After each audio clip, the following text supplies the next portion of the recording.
দুই নম্বর, তিন নম্বর হলো স্ত্রীর বাপ মাকে ভালোবাসতে হবে, শ্বশুর শাশুড়িকে ভালোবাসতে হবে।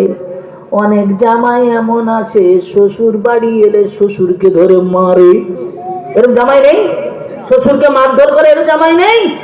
আছে ভাইরা, আমাদের ওই দিকে আছে, আপনাদের এই দিকে নেই। আমার বন্ধুগণ, আমার ভাইরা, শ্বশুর শাশুড়িকে ভালোবাসতে হবে। তিন নম্বর হলো, চার নম্বর, হুন্না লিবাসুল লাকুম ওয়া আনতুম লিবাসুল লাহুম। স্ত্রী আপনার পোশাক স্বরূপ আর স্বামী আপনার পোশাক স্বরূপ। তার মানে কি জানেন? স্ত্রীর খারাপ গুণগুলা চাপা দিতে হবে, ঢাকা দিতে হবে। জোরে বলুন।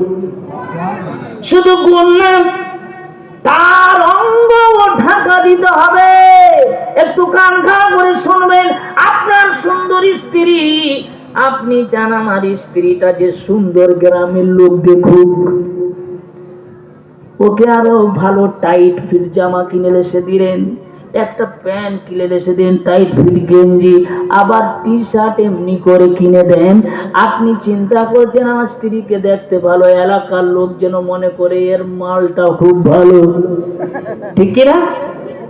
এই স্ত্রী দেখতে ভালো বলে আপনি তাকে বাইরের লোককে দেখেন। আমার বন্ধুগণ, আমার ভাইয়েরা, আল্লাহ পাক স্বয়ং বলছেন আপনি আপনার স্ত্রীকে লিবাসুল লাকুম হুন্না লিবাসুল লাহুম। বন্ধুগণ, আমার ভাইয়েরা, এইভাবে করে তার গোপন, তাকে গোপন রাখতে হবে, আপনাকেও গোপন থাকতে হবে। তার খারাপ গুণ গোপন রাখতে হবে, আপনার খারাপ গুণ সে গোপন রাখবে। তার সৌন্দর্য গোপন রাখতে হবে। এই আপনার অধিকারটা আল্লাহ পাক আপনার উপরে দিয়েছেন। জোরে বলুন সুবহানাল্লাহ। অনেক শাশুড়িরা চিন্তা, অনেক মায়েরা চিন্তা করছে হাসিবুর রহমান আজকে ওয়াজ কেমন কেমন করছে বুঝতে পারি না, শ্বশুর শাশুড়িকে ভালোবাসবে বলে গেল। এমনিতে আমরা বাপ মা আমাদেরকে কোনোদিন দেখে না, শ্বশুর শাশুড়ির কথায় পাগলা হয়ে উঠে আর বসে, ঠিক কিনা? এরকম লোক আছে কিনা যে শ্বশুর শাশুড়ির কথায় উঠে বসে বাপ মাকে ভালোবাসে না? এরকম ছেলে আছে না নেই? আছে না নেই?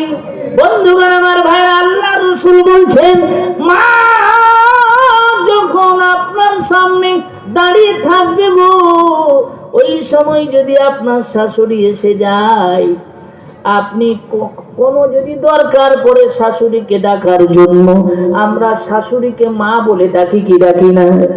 আপনার মা জনম দুঃখিনী মা সামনে, ওই সময় শাশুড়ি এসে গেছে, আপনি শাশুড়িকে মা বলে ডাকেন, কিন্তু মায়ের সামনে শাশুড়িকে মা বলে ডাকা যাবে না। যদি শাশুড়িকে মা বলে ডাকেন, জনম দুঃখিনী মায়ের কষ্ট হয়। জোরে বলুন না সুবহানাল্লাহ। বন্ধুগণ, আমার ভাইয়েরা, স্ত্রীর প্রেমে পাগল হয়ে মার সঙ্গে কষ্ট দেওয়া যাবে না, মাকে দুঃখ দেওয়া যাবে না। আমার বন্ধুগণ, আমার ভাইয়েরা, মায়ের সেই দিনের কথা কি আপনি আমি ভুলে গেছি? মায়ের পেটের মধ্যে আপনি আমি যখন ছিলাম, 2 মাস যখন আপনি মায়ের পেটের মধ্যে, মা ঠিক মতো খেতে পারলো না। আপনি আমি মায়ের পেটের মধ্যে 2 মাস বয়স, খিদা লেগেছে মাকে, মা খাওয়ার জন্য চেষ্টা করেছে, যেটাই মুখে দেয় অক অক করে মা বমি করে দেয়। আমার বন্ধুগণ, আমার ভাইয়েরা, 2 মাস 3 মাস 4 মাস যখন হয়, 5 মাস যখন হয়, মা পেটের মধ্যে বাচ্চা চুপচাপ বসে থাকে না, কখনো হাঁটু দিয়ে, কখনো মাথা দিয়ে, কখনো গোটা শরীর দিয়ে পেটের মধ্যে নাড়াচাড়া করতে থাকে। বাবা, আপনার আমার জনম দুঃখিনী মা সহ্য করতে পারে না, রাতের বেলা ঘুমিয়ে আছে, এমন সময় পেটের মধ্যে বাচ্চা তো চুপচাপ থাকে না, নাড়াচাড়া করছে, মায়ের আচমকা ঘুম ভেঙে গেল। যন্ত্রণা সহ্য করতে না পেরে মা সারা রাত আপনার ওই খাটের উপরে উঠবস করেছে।